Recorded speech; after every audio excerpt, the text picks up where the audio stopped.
Nagpiyansa na si dating Makati Mayor Junjun Binay para sa mga kasong graft at falsification of public documents.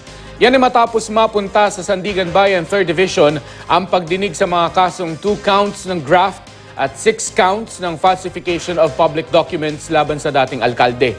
30,000 piso para sa bawat count ng graft ang inirekomendang piyansa ng prosecutor at 24,000 piso naman para sa bawat count ng falsification of public documents.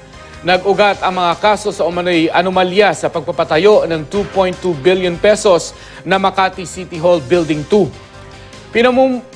Pinamumunuan ni Presiding Justice Amparo Kabutahe Tang ang 3rd Division ng Sandigan Bayan. Kasama sina Associate Justices Samuel Martires at Sarah Jane Fernandez.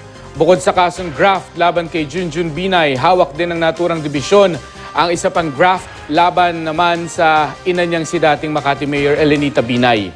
Noong nakaraang Biyernes, isinampa mga kaso sa Sandigan Bayan. Dati nang sinabi ng kampo ng mga Binay na ang mga kaso ay produkto raw ng anilay mali at hindi patas na resolusyon ng Ombudsman.